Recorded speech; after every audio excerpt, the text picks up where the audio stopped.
Honorable Boanakwa, bonjour. Bonjour. Vous êtes actuellement dans la partie sud du territoire de Lubero. Pouvez-vous nous parler de votre mission ici dans le sud du territoire de Lubero?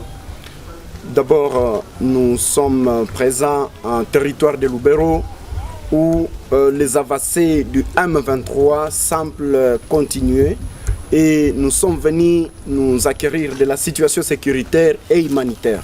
Comme vous le savez, moi, en tant que député national élu de Goma, je suis venu voir cette situation parce que je sais que le territoire de Lubero, avec tant de déplacés qui sont venus de Kiwanja pour Kibirizi, Kibirizi pour Kanyabayonga, aujourd'hui, Kanyabayonga qui est c'est là où s'installe aujourd'hui les positions de nos FARDC avec la guerre dans les périphéries de Kanyabayonga. Toute la population s'est déplacée pour Kirumba, Kaina et partout ailleurs. Et c'est une population qui n'est pas en train d'avoir l'assistance de la part du gouvernement. Et c'est pour cela que je suis venu m'acquérir de la situation humanitaire de cette population qui nécessite, qui a besoin de beaucoup de choses. Maintenant là, je suis à l'hôpital de Kaina. Je viens de l'hôpital de Kirumba où la situation est très catastrophique. En tout cas, vous ne pouvez pas le croire. Je suis en train de voir même 4 personnes sur un même lit et je comprends que le gouvernement doit faire quelque chose en termes de soutien à cette population qui est en train de subir les affres de guerre. Et je constatais d'ailleurs que aujourd'hui, comme la cité de Kaina, de Kirumba, de Miobwe et partout où on a accueilli les déplacés, il y a une pénurie d'eau parce qu'il y a une surpopulation qui est en train de s'imposer dans des cités et comme dans des villages.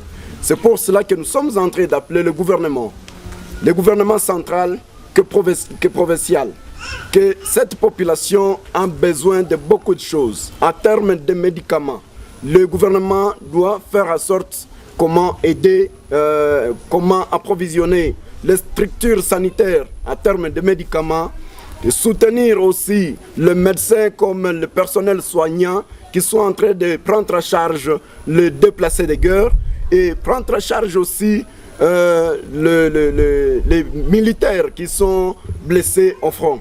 Et donc, le gouvernement central doit faire dans la mesure d'urgence déplacer le ministre des Affaires humanitaires et sociales. Je souhaiterais que même le Premier ministre puisse arriver ici, s'enquérir lui-même de la situation sécuritaire et humanitaire qui est en train de sévisser dans la partie sud du territoire de Lubero.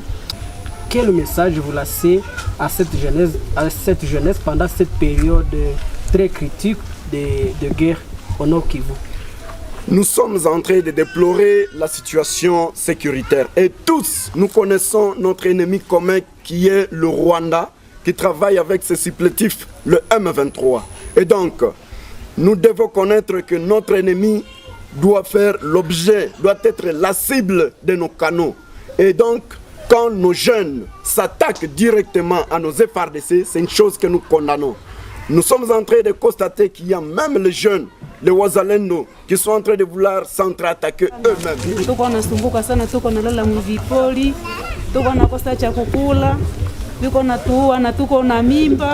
Wakati tuko hapa bajirani viko natusaidia, maji ilishakuwa kidogo, hizi siku 3 tuko nateseka sana. L'ennemi comme la cible principale, l'ennemi qui est le M23, que nous devons battre sérieusement jusqu'au point de le mettre hors l'état de nuire contre la population congolaise. La population doit d'abord comprendre que nous n'avons qu'une seule armée. La population doit comprendre que nous n'avons que les jeunes qui sont en train de se battre aux côtés de nos FARDC. Et nous sommes obligés de soutenir ces jeunes. En termes de résistance, j'appelle toute la population congolaise, à partir d'ici, à partir de Lubero, à partir de partout où le M23 n'a pas encore pris place.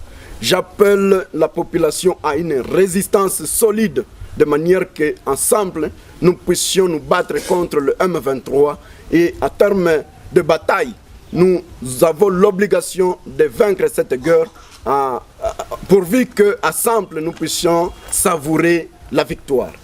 Merci, honorable.